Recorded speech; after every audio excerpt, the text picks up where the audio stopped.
Hello everybody, welcome back to my channel. If you are new here, welcome. My name is Krystal, better known as your Leo best friend. Thank you so much for clicking on this video. If you are new here, I was going down the steps of how to heal your inner child, and then now I'm going more of working towards more of like the brain connection. And really, I'm just going to be honest with you guys, I'm just going down the journey that I went through to get to where I am today, to have a more sustainable nervous system, and also just lower my stress, because I was having a conversation with my cousin the other day, and shout out to her, Diana. We were having a conversation the other day, and she explained it in the best way that I have ever really heard.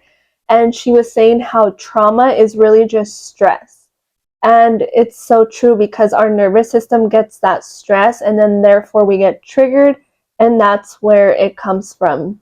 Today, what I wanted to talk about is a little bit more about, yes, the brain, but I want to talk about the second brain.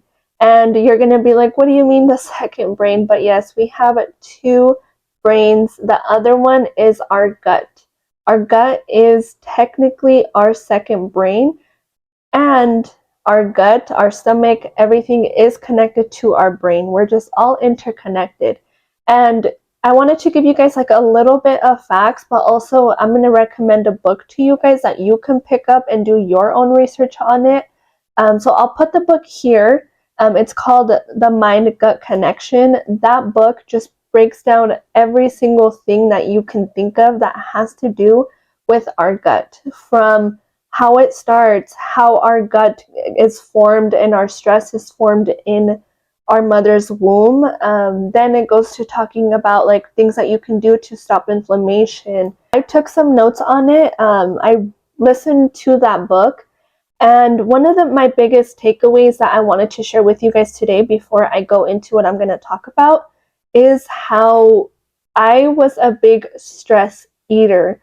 And I think I've mentioned it here in my previous videos, is that I would just stress eat. I was stressed and I would just grub my face. I wasn't really caring what I was putting in my body.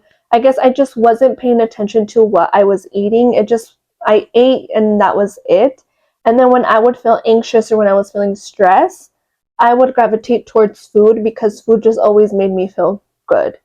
And when I started learning that stress response and then you eating, it really explains it in that book, The Mind-Gut Connection, which I'm going to put it here. So it really explains it in there, how you are just training your body to eat whenever it is in that state. So your body is like, thinks stress, and because you eat every time, your body's already used to reaching for food anytime you are stressed.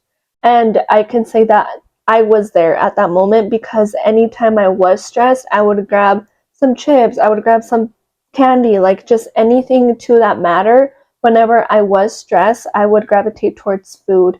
And so just know, like, that mind, your gut does have a mind of its own, and you're just treating it, and you are training it to be in that way.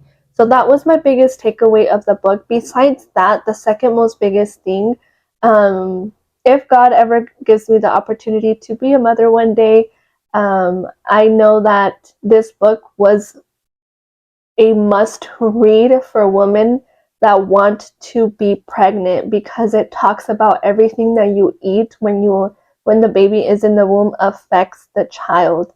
I have talked about it previously on this page, on my previous YouTube channels, but I talked about all the red dyes. So like the red 40, the blue lake, like all those food dyes affect our body and affect our mood.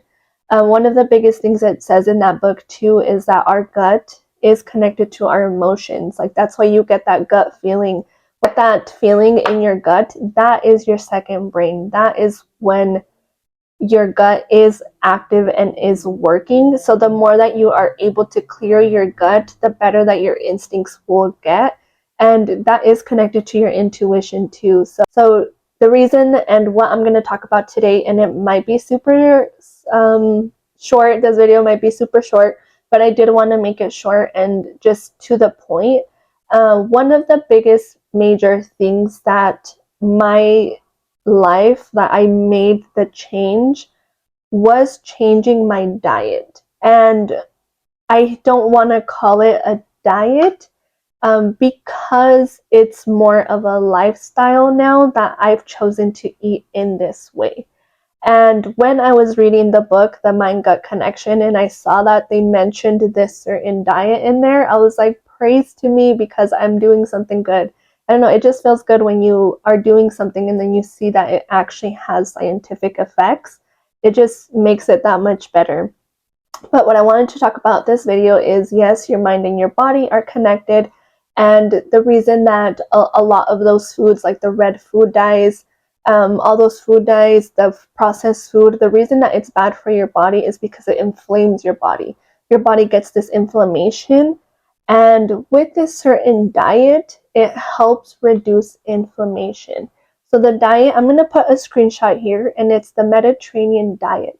The reason that I wanted to dedicate this episode to it is because of how much it helped me to, and this wasn't my goal, guys. Like, my goal was never to lose weight. My goal was to feel good in my body, because when I was gaining weight and I was at the heaviest I had ever been, I just felt gross. I didn't feel right. I hated looking at pictures. I hated seeing that reflection of myself because I knew that's not who I was. My body just didn't feel good. And honestly, like, I feel like at that time, my body was giving me signals that weren't even correct. Again, like, the body holds the trauma. And so I feel like my gut instincts weren't even working that well. And then also I just was very bloated all the time. And also I was just, I don't know, I guess I started paying attention to how my body really felt, because to me, being in your body is what it means to not being in trauma, because when you are living in trauma, you are out of your body. You are dissociated. That's what dissociation means. When you are in la la land thinking of all this stuff, you are dissociated.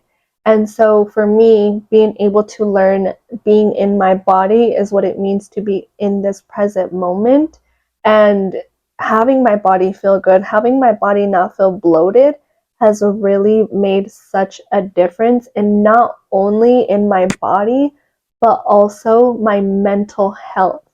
I can tell when I reach for that, like, different foods that I haven't ate for a while, when I reach for it, I can tell that my overthinking just starts and starts and starts. When I'm eating right and when I'm eating the things that I'm supposed to be eating, I can tell the difference because I'm more like centered and I feel more just presently, how I said. So I'm gonna put the screenshot here, and again, do your own research always. I just really wanted to come on here and really talk about that second mind gut connection, and I'm gonna make another video about the mind gut connection. This is just like the intro of it, because for you to really get out of fight or flight and really start being more presently and being more in your body, it is going to require you to make some changes. And what I love about the Mediterranean diet, especially being Latina, being Mexican, a lot of the things are very similar. It's just they use different oils and they use different spices. The Mediterranean diet is a consumption of a lot of vegetables and olive oil. So watch what oil you cook with. It's just making that difference from vegetable oil that I used to use that isn't even real oil to olive oil has made such a difference. And honestly, I notice it in my skin, I notice it in my body, I notice it in my inflammation. But I wanted to go through this shopping list with you guys real quick. Just like things that I was able to alternate and that are the same as like what we eat. So one of the biggest things that I made a difference to bread that I eat. So I used to eat a lot of white bread. So I did make that difference to going to whole grain. I hardly reach for bread anymore, but when I do, I make sure I reach for that whole grain, or I reach for a gluten-free. because I just know that when I'm gonna eat regular bread, it just bloats me right away. This is the comparison, so like to like the Mexican and the Mediterranean. So lentils are big in their culture and a big part of like what the food groups that they eat. And so I remember being small and eating that all the time, and so I just had to fall back into that. And honestly, as you start changing your mind and start, this is from my experience, like I don't know if there's anything proven about this, but in my experience and what I've gone through is, as I'm progressing and as I'm changing my mentality, my taste buds have changed. And I don't know what it is. I don't know what it is, but be prepared for your taste buds to change. At least in my view, I would love to hear if you are someone that is doing this work and your taste buds have changed. I would love to hear, because I don't know, I just feel like you step into this whole different mindset. But that's just my experience again. Anyways, I'm just going to put the list here again, how I said it, guys, if you guys want to screenshot it. The Mediterranean diet really helped me into really that, how I said, like that inflammation, and just starting to eat more healthy and really nurturing my body and nurturing that second mind, which is my gut. And honestly, I feel like I've gotten more clarity on a lot of things. I've gotten to be able to be less stressed about situations.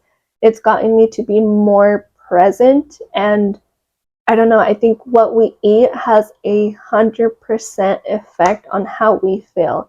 I don't care what you say. I don't care if you say you've tried it and you didn't notice the difference.